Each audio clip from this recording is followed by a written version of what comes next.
quinta-feira, 18 de julho de 2024. Sejam todos muito bem-vindos ao nosso Evangelho do Dia. Que bom ter você por aqui e um abraço especial a todos que nos ajudam a divulgar este Evangelho. Seja partilhando no Instagram ou compartilhando nos grupos de WhatsApp, enfim, de qualquer forma por todos os meios. Quem colabora com a evangelização, como diz o Papa Paulo VI, tem méritos de evangelizador. Muito obrigado, Deus abençoe. Este podcast é um oferecimento.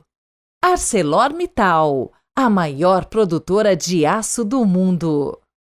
Ativa Atacado, peças decorativas que vão deixar a sua casa do jeito que você sempre sonhou. Conheça os nossos produtos.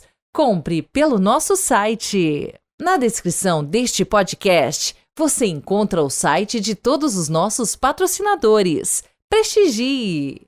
Certos textos dos evangelhos nos revelam todo o seu significado quando os colocamos no contexto do Antigo Testamento. E assim é este pequeno e belo texto do evangelho de hoje. Nele ecoam dois temas muito amados e lembrados do Antigo Testamento, um de Isaías e outro dos livros chamados Livros da Sabedoria.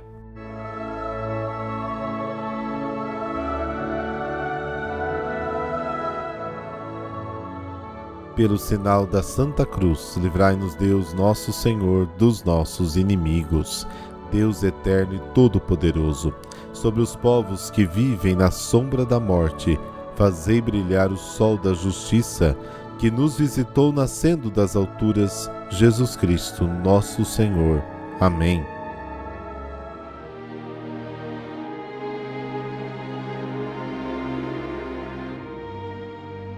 Mateus capítulo 11, versículos de 28 a 30. O Senhor esteja convosco. Ele está no meio de nós. Proclamação do Evangelho de Jesus Cristo segundo Mateus. Glória a vós, Senhor. Naquele tempo tomou Jesus a palavra e disse: Vinde a mim todos vós que estáis cansados e fatigados sob o peso dos vossos fardos, e eu vos darei descanso. Tomai sobre vós o meu jugo e aprendei de mim, porque sou manso e humilde de coração, e vós encontrareis descanso, pois o meu jugo é suave e o meu fardo é leve. Palavra da salvação, glória a vós, Senhor.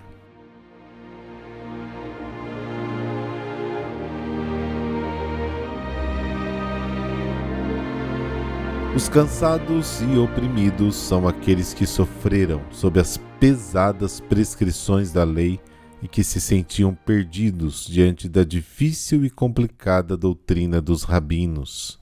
Jesus convida todos a procurar no seu Evangelho, na sua boa nova, a verdadeira vontade de Deus. Uma vontade exigente, sim, porém simples, ao alcance de todos. Jesus se define como manso e humilde de coração. Manso significa a atitude de Jesus para com os homens, uma atitude corajosa, mas não violenta, misericordioso, tolerante, pronto a perdoar, mas também exigente. Humilde significa a atitude obediente e dócil à vontade do Pai, uma atitude interior, livre, voluntária. O descanso que Jesus oferece corresponde às promessas bíblicas de paz e felicidade. Seguindo Jesus, a vontade de Deus já não é um jugo opressor e difícil, mas já gera aquela paz alegre prometida aos humildes e aos mansos, garantia de salvação definitiva. Os ensinamentos dos escribas e fariseus, porém, são fardos pesados, que colocam sobre os ombros das pessoas, mas não querem movê-los nem com um dedo, como está no capítulo 23, e produzem afastamento de Deus e desespero para poder salvá-los. Bom, pelo contrário, o fardo de Jesus é leve.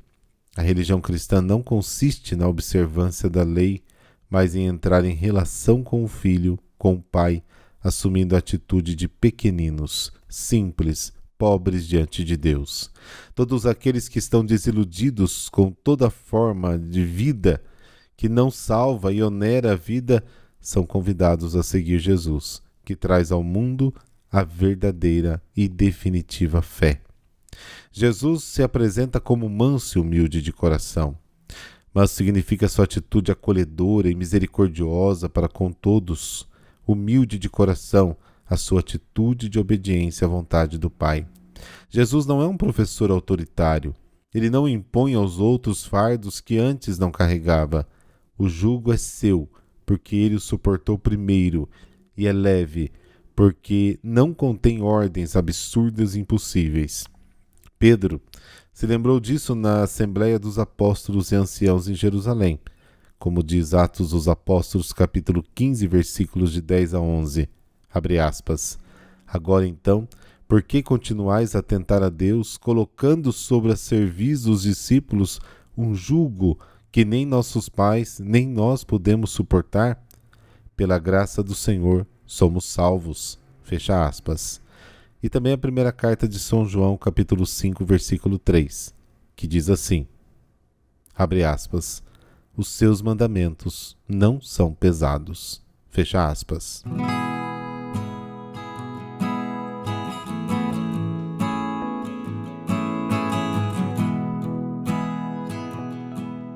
E o santo que vamos conhecer um pouquinho da vida dele hoje é São Francisco Solano. Ele nasceu em 1549 em Montilla, na Espanha. Seus pais eram de família nobre e rica, católicos fervorosos, virtuosos. Possuía para a sensibilidade musical, tendo por passatempo cantar com os pássaros no jardim de casa. Tinha espírito sereno, mas não deixava de chamar a atenção de crianças e adultos quando brigavam, buscando sempre uma reconciliação. Assimilou com naturalidade o catecismo, dedicava-se à oração, era devoto da Santa Missa e se confessava com frequência, o que lhe deu solidez para manter uma adolescência pura e retidão moral. Cedo foi enviado pelos pais para a formação no colégio dos jesuítas da cidade, onde foi modelo de integridade, contando com a estima dos colegas, inclusive dos mais levianos, que, por respeito à sua aproximação, abandonavam as más conversas e com ele partilhavam um ambiente de sadia alegria. Aos 20 anos, entrou para o convento de São Lourenço dos Franciscanos de Montilla, onde fez profissão religiosa em 1570.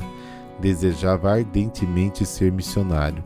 Aprofundou os estudos no convento de Santa Maria de Loreto e foi ordenado sacerdote em 1576, voltando a Montilla 3 anos depois por causa do falecimento do pai. E aí estando, curou milagrosamente alguns doentes e começaram a aclamá-lo como santo, mas durante a vida inteira lutou para que não atribuíssem a ele os louvores devidos somente a Deus. Durante um surto de peste que surgiu na Espanha, voluntariou-se como enfermeiro para cuidar dos doentes, em especial dos mais pobres. Contraiu também ele a doença, mas, recuperando-se, voltou a servir os enfermos. Em 1589, realizou seu sonho missionário ao ser indicado para a evangelização na América Latina, embarcando para o Peru. Uma forte tempestade no caminho encalhou o navio num banco de areia em situação crítica, mas por sua atuação conseguiu acalmar os viajantes, inclusive batizando muitos passageiros e também os escravos negros que estavam a bordo. De acordo com as suas previsões, logo surgiu um outro navio que os levou com segurança ao destino. E durante seus 15 anos de incansável apostolado, realizou muitos prodígios. Tinha uma capacidade milagrosa para aprender as novas línguas, e a cada tribo catequizada, em seu próprio dialeto, ele conquistava os índios de maneira simples e tranquila. Nos povoados de Socotônio e Madalena, aprendeu em menos de 15 dias o complicado dialeto Tonocoté, passando a falar melhor que muitos nativos. Recebeu também o dom dos apóstolos no dia de Pentecostes. Em algumas de suas pregações, espanhóis e índios de diferentes dialetos o entendiam na sua própria língua. Seu método de evangelização incluía alternar as pregações com músicas que cantava ou tocava no violino. Mesmo com grande risco, buscava os indígenas dentro das matas, percorrendo um total de 3.000 quilômetros entre Lima e Tucumã, na Argentina. Realizava inúmeros milagres por onde passava, tanto para alimentar a fé deles, quanto para o auxílio das suas necessidades materiais. Entre outros, fez brotar nascentes em lugares desérticos. A água de uma delas, conhecida hoje como Fonte de São Francisco Solano, curando os doentes que a bebiam. Amansou animais ferozes, proveu alimentos em tempos de escassez, livrou totalmente uma vasta região da praga dos gafanhotos, curou muitos doentes com o toque do seu cordão de franciscana. Mas, certamente, seus maiores milagres foram as conversões das almas. Numa pregação em Assunção, no Paraguai, foi ouvido por um jovem de 15 anos, o futuro São Roque Gonzalez, que, impressionado por ele, fundou as Reduções Guaranis e foi martirizado no Brasil.